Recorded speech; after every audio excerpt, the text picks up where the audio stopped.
नमो राघवाय, नमो राघवाय। बोलो वृंदावन बिहारी लाल की जय, सियावर रामचंद्र की जय।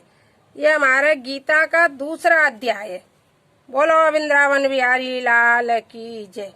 संजय धृतराष्ट्र से कहते हैं, हे राजन, असुरों से पूर्ण रुदन करते हुए और व्याकुलता को प्राप्त अर्जुन ने श्री कृष्ण भगवान बोलते भये, हे अर्जुन, ऐसे युद्ध के ठौर पर तुम्हें यह दुख कहाँ से व्याप्त हुआ? इस बात से न स्वर्ग मिलता है और न ही संसार में कीर्ति मिलती है। हे अर्जुन, इन नपुंसकों जैसी प्रकृति को त्याग कर उठ खड़ा हो। और अर्जुन बोला, हे मधुसूदन, भीष्म और द्रोणाचार्य तो पूजने योग्य हैं, इनकी पूजा कीजिए। इन पर बाणों का प्रहार किस बात किया जाए? ये तो बड़े महागुरु हैं, इनके मानने से मेरा कल्याण कहाँ है? इंद्रियों की तृप्ति के निमित्त इनका घात करिए, इनको मारकर राज के भोग भोगिए सुभोग, इनके रुधिर के साथ लिपटे हुए हो भोगिए। और यह भी आवश्यक नहीं है जो सर्वदा हमारी जीतो, जिनको मारकर हम जीना नहीं चाहते। वे धृतराष्ट्र के पुत्र हमारे सन्मुख खड़े हैं। आपने जो कहा कि नीच बुद्धि को मत प्राप्त हो, मैं नीच बुद्धि के पाप को मानता नहीं, मैं नीच बुद्धि के पाप को मानता नहीं। और मैं ऐसा मूर्ख हो गया हूँ जो धर्म अधर्म को भी नहीं समझता कि धर्म मुझको किस प्रकार हो सकता है और अधर्म कैसे। प्रभु जी, मैं शासन योग्य हूँ, मनसा वाचा कर्मणात् से तुम्हारी शरण आया हूँ, जिससे मेरा कल्याण हो। सो बात निश्चय कर मुझको कृपा कर कहो, जिससे मेरा शोक दूर हो। हे प्रभु जी, जो शत्रुओं को मारकर निकंटक सारी भूमि का राज्य पाऊं और देवलोक जो स्वर्ग है उनकी राज्य का भोग सामग्री पाऊं, तो भी इनको मारकर मेरा शोक नहीं जाएगा। भूमि के राज्य की तो बात दूर है। संजय वाचा, हे राजन, यह बात ऋषि केशव जी को अर्जुन कहता है। हे गोविंद जी, मैंने इनके साथ युद्ध किसी भी प्रकार नहीं करूंगा। यह कहकर अर्जुन चुप हो गया। संजय धृतराष्ट्र को कहते हैं, हे राजा, जो ऐसे दुख प्राप्त अर्जुन को कृष्ण भगवान हंसकर कहते हैं, श्री कृष्ण भगवान, हे अर्जुन, जो विवेकी पुरुष हैं वे किसी वस्तु की चिंता नहीं करते। जिनको मारने की चिंता तूने, सो तेरे कहने से मारे नहीं जाते। क्या है भाई, अभी उपजे हैं? नहीं, पीछे भी थे और अब भी हैं और आगे भी होंगे। यह बोलते हारा आत्मा है, सो अविनाशी है। और देह की जैसी तीन अवस्था है, बाल, यौवन और वृद्धा, तैसी चौथी अवस्था देह की मरण है। विवेकी पुरुष आत्मा को अविनाशी जानते हैं और देह का मरण भी धर्म है। यह जानकर बुद्धिमान किसी का शोक नहीं करता। किंतु हे कुंती नंदन अर्जुन, तुझको इंद्रियों का ज्ञान प्राप्त हुआ, सो यह ज्ञान सुख दुख और शीत उष्ण का दाता है। इससे सुख दुख प्राप्त भी होता है और मिट भी जाता है, यह होने वाला है। हे अर्जुन, तू इनको संहार। हे श्रेष्ठ अर्जुन, जिनको इंद्रियों के सुख और दुख अपनी निश्चलता का चलायमान न कर सके है, उन्हीं पुरुषों ने अमृत पान किया है, सोई पुरुष अमर हुए हैं। हे अर्जुन, यह जो समस्त देह में आत्मा व्यापी है, तिसको तू अविनाशी जान। यह किसी के कहने से मारा नहीं जाता। शरीर उपजते भी है और विनाश भी होता है। आत्मा नित्य अमर है। फिर कैसा निराहार है, कुछ खाता पीता नहीं और आत्मा की मर्यादा भी नहीं। युद्ध करके कोई कहे कि अमुक को मैंने मारा या अमुक ने मुझे मारा, सो वह दोनों ही कुछ नहीं समझते। ना ही मरा और ना ही किसी ने मारा। परमात्मा कैसा है, कभी जन्मता भी है नहीं और मरता भी नहीं, और यह भी नहीं जो कभी होता है कभी नहीं भी होता है। आत्मा अजर है, अमर है, जन्म मरण से रहित है, नित्य अविनाशी है, शाश्वत है, पुरातन है और किसी के कहे से मारा भी नहीं जाता। शरीर मरते जन्मते हैं जिनका मरना ही धर्म है, परंतु मरना आत्मा का धर्म नहीं है। हे अर्जुन, जिन्होंने ऐसा अविनाशी आत्मा को नहीं पहचाना, वही पुरुष कहते हैं कि किसी को हमने मारा या अमुक ने हमें मारा।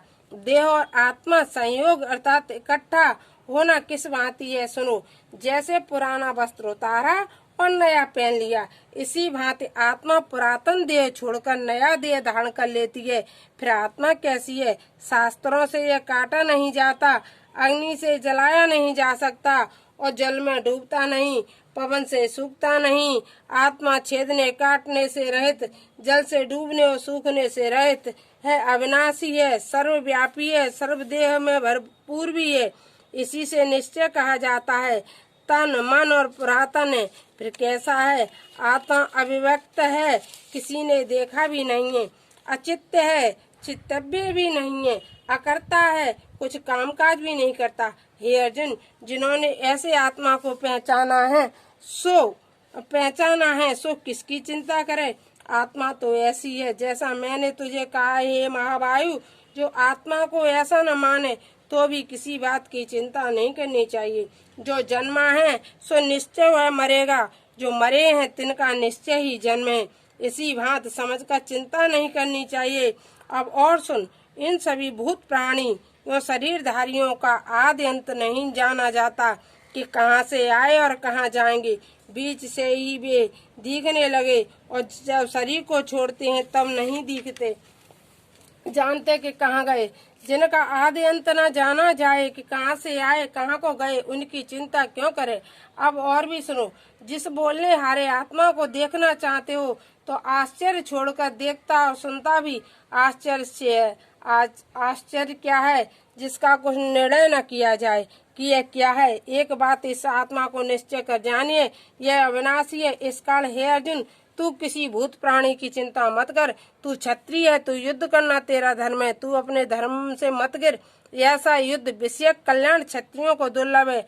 यह सभी योद्धा अपनी इच्छा से आए हैं, स्वर्गों के द्वार इनके लिए खुले पड़े हैं। हे अर्जुन, इस युद्ध के मार्ग के सुख से ही स्वर्ग को प्राप्त होवेगा, और जो कुछ यह धर्म संग्राम न करेगा तो तेरा धर्म और कीर्ति भी चली जाएगी।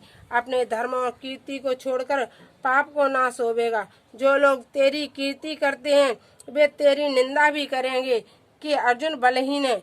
लोगों में जिनकी निंदा हो उनके जीवन से मरण भला है। जो योद्धा तेरे से डरते हैं तुमको महारथी योद्धा मानते हैं, वे भी योद्धा कहेंगे अर्जुन बलहीन है। वो क्या कहेंगे? अर्जुन बलहीन है।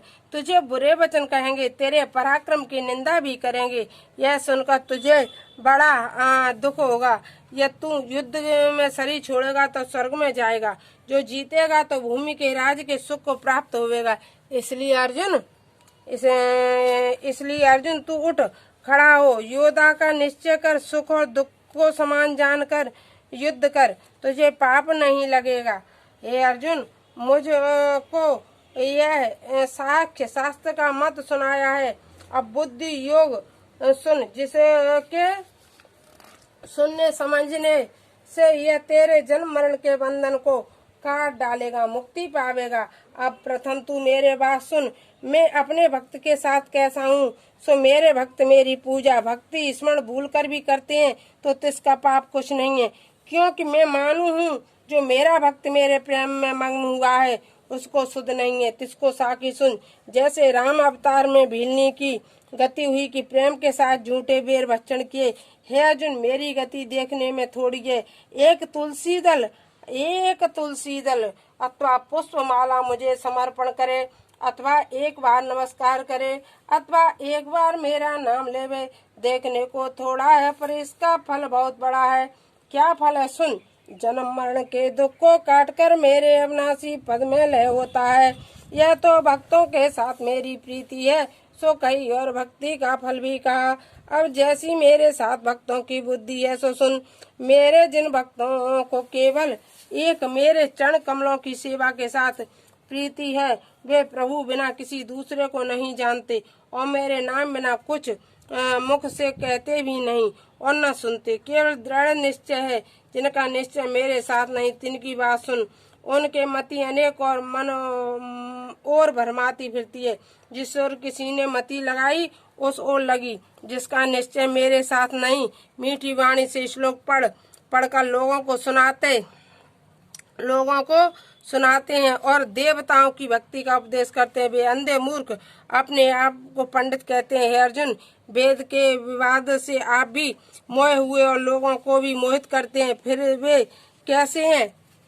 इंद्रियों के भोगों में जिनकी कामना है, जिन्होंने स्वर्ग को भी परम पद समय रखा है। ऐसे कर्म करते हैं जिनके किए से बारंबार संसार जन्म मरण होवे, जिनके करने से कष्ट बहुत होवे और जिनके कर्म का तुच्छ फल होवे। स्वर्ग में गए पितर नीचे गिर पड़े, जैसी जो बुद्धिहीन है, जिनकी कामना इंद्रियों के भोगों में है और संसार में जिनकी अपनी प्रवृत्ता है। इन बातों से बुद्धि भई उनकी बुद्धि का निश्चय मेरे में लगता नहीं। अब हे अर्जुन, वेद का वृतांत सुना। वेद की बुद्धि भी 3 गुणों से में है, इन तीनों गुणों से अतीत है। वह कैसा है? जान शीतो न उष्णो न जन्म मरण से। ऐसी जो आत्मा सत्य स्वरूप निश्चय है, तू इनके साथ जुड़। आत्मा के सुख और इंद्रियों के भोगों के सुख में बड़ा भेद है। तिनका दृष्टांत सुन। जैसे कुआं, तालाब, नदी, इनके विषय में एक ही कार्य ही है। जो कुएं पर जाकर यत्न से जल निकाले तब पान कीजिए, पर भली भांति कुएं में स्नान नहीं होता, वस्त्र भी धोए नहीं जाते और तालाब छोड़ नदी पर जावे तो वहाँ पीने का जल भी स्नान करते, वस्त्र धोते और जब महाप्रलय है तहाँ सातों ही समुद्र एक हो जाते हैं। ऐसे अनंत जल में भली बात स्नान भी होए, जलपान भी होए, वस्त्र भी धोए जाए। इसी भांति आत्मा ब्रह्म के साथ जुड़कर अनंत सुख पाता है। इस सुख को मेरे उपासक ब्रह्म, नारद, तपस्वी सब जानते। तिस काल हे अर्जुन, ऐसा जो आत्मा का सुख है तिसके साथ जुड़। तेरा जो क्षत्रिय धर्म है सो कर, फल कुछ न मांग, हार जीत एक समान जान कर युद्ध कर। हर्ष शोक से रहे तो इसका नाम समता योग है। अर्जुन ऐसे युद्ध योग के साथ जुड़कर पाप पुण्य दोनों का काट डाला और बुद्धि योग कर आत्मा के साथ जुड़, इसका नाम कल्याण है। ऐसा विवेकी पुरुष है जो फल किसी के कर्म को नहीं चाहते, मेरे साथ जुड़ती